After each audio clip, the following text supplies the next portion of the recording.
Le point de départ de Descartes est qu'il a la conception d'un être parfait. Il suppose de plus que cette conception de quelque chose de parfait est elle-même parfaite et qu'il n'est pas lui-même parfait puisqu'il est rempli de doutes et d'incertitudes.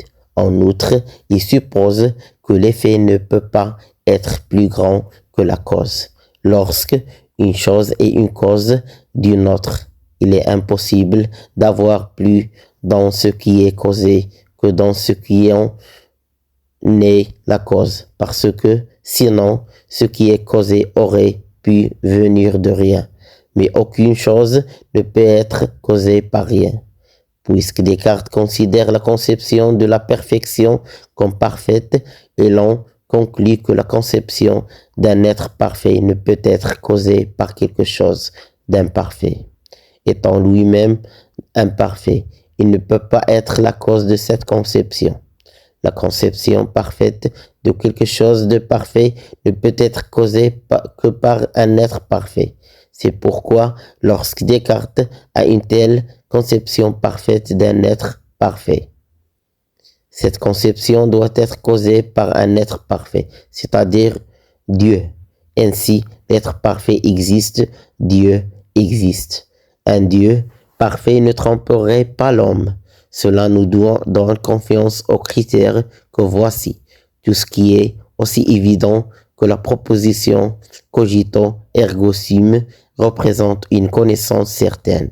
Nous voyons là le point de départ de l'épistémologie rationaliste de Descartes. Le critère d'une connaissance valide ne s'appuie sur l'expérience comme dans l'empirisme, mais sur le fait les idées apparaissent clairement et distinctement à notre raison.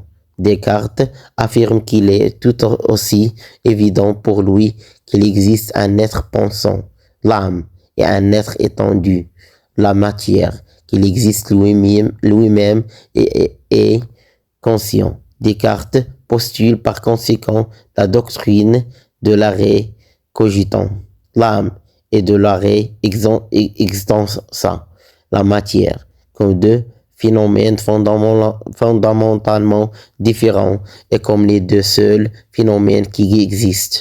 À part Dieu, l'âme est seulement consciente, non étendue. La matière est seulement étendue, non consciente.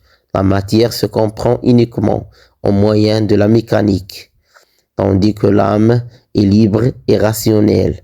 Nous reviendrons aux problèmes logiques qui apparaissent avec ce dualisme. L'existence d'un Dieu que nous trompons pas réfute l'idée d'un malin génie, étant donné qu'un Dieu parfait est un Dieu puissant. Mais étant donné un tel Dieu, comment est-il possible que nous nous trompions si souvent? La réponse en est que nous nous trompons encore parce que nous ne procéderons pas de manière systématique et critique dans l'analyse de ce qui se présente à nos pensées et à nos sens. Aussi devons-nous saisir ce qui est clair et distinct.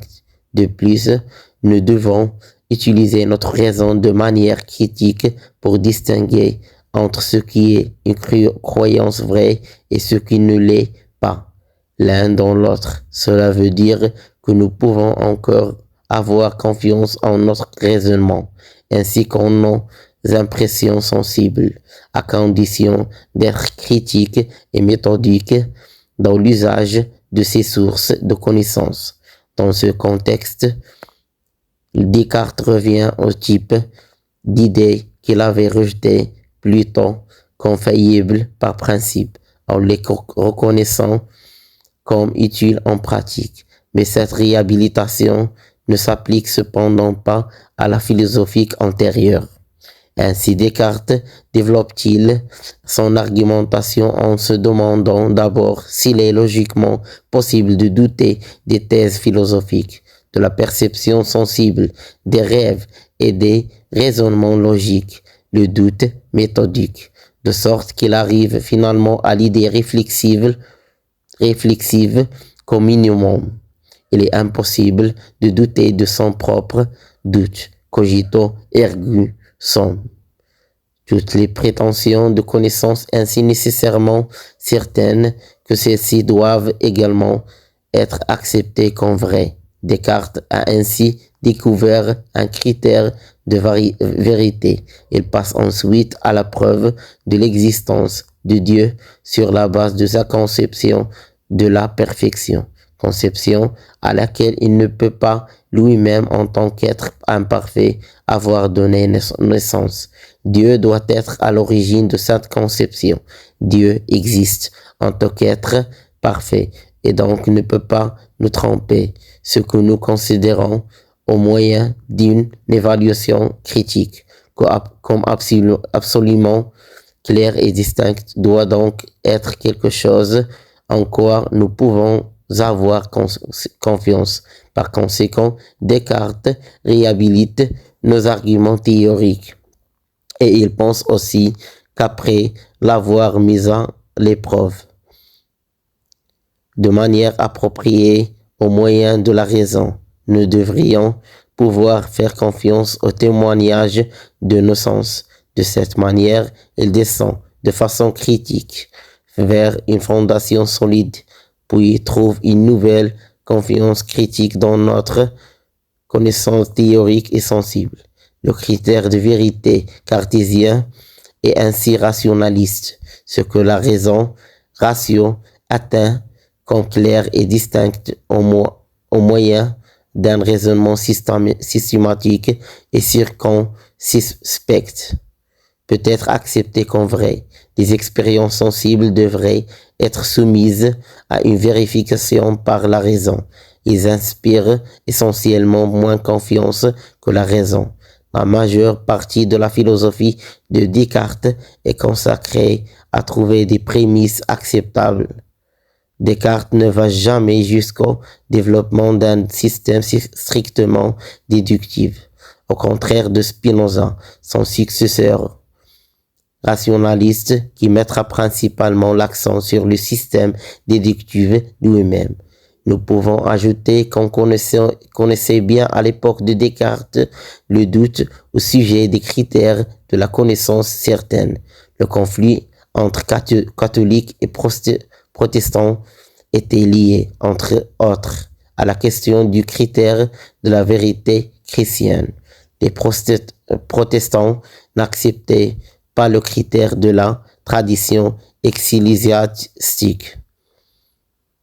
Ils s'opposaient à ce que la doctrine chrétienne soit déterminée par un appel à la tradition. En général, ils ne mettaient pas en doute que ce que les catholiques disaient serait reconnu comme vrai si la tradition était acceptée comme critère. Ils doutaient de ce critère même. Comment savons-nous que la tradition est un critère vrai de la vérité chrétienne? Les protestants posaient un autre critère, la Bible seule, sola scriptura, alors que les catholiques avaient la Bible et la tradition, mais les chrétiens n'étaient pas d'accord entre eux sur la manière d'interpréter la Bible. Le point de vue des protestants sur la Bible se formulait souvent ainsi. La Bible, de la façon dont ses enseignements apparaissent à ma conscience. La conscience individuelle devint le critère, mais les catholiques répliquèrent que cela est plus arbitraire que la tradition. Comment savons-nous que la conscience individuelle est un critère vrai de la vérité chrétienne? Luther et Calvin, comme nous le savons, postulèrent des enseignements partiellement différents.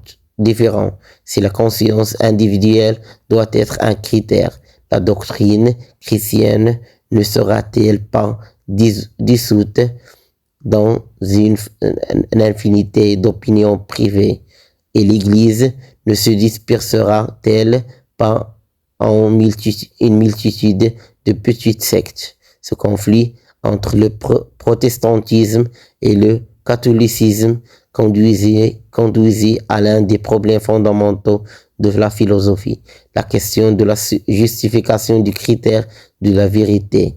Comment justifions-nous les principes fondamentaux? À l'époque de Descartes, beaucoup de catholiques français étaient devenus sceptiques à la suite de ces débats. Que sais-je? Ils trouvaient impossible de justifier les premiers principes, les critères que nous utilisons pour justifier d'autres propositions. C'est pourquoi ils pensaient qu'il n'était pas possible de choisir entre des critères conflictuels qui divisaient catholiques et protestants. Mais cela signifie aussi qu'il n'était pas possible d'argumenter contre la foi qu'il avait alors. Ainsi, ces sceptiques français restaient des catholiques. On pense généralement que Descartes n'avait pas la théorie politique. Cependant, dans son discours de la méthode, deuxième partie, il dit, en parlant de l'architecture, qu'une cité devrait être conçue par une seule personne à partir d'une perspective unifiée. Cela donnera de meilleurs résultats que si les maisons se construisent peu à peu, selon le style de différents constructeurs et son plan. Le point de vue que Descartes exprime ici semble, entre autres, clairement contraire à la conception de Burke d'une sagesse de la tradition qui se développe par l'expérience des générations et des conditions de la vie locale. Burke déteste ceux qui se proposent de raser d'un trait de plume ce qui existe déjà et tout remodeler selon leurs propres raisons. Pour que la conception cartésienne de l'architecture et de l'urbanisme soit réalisée, il faudrait une personne compétente qui ait le pouvoir d'obtenir la terre, les matériaux, l'équipement et les travailleurs pour construire les nouvelles maisons. Cela semble nécessiter une sorte d'absolutisme éclairé, la concentration du pouvoir dans les mains d'une personne compétente ainsi que l'impuissance et l'obéissance du peuple.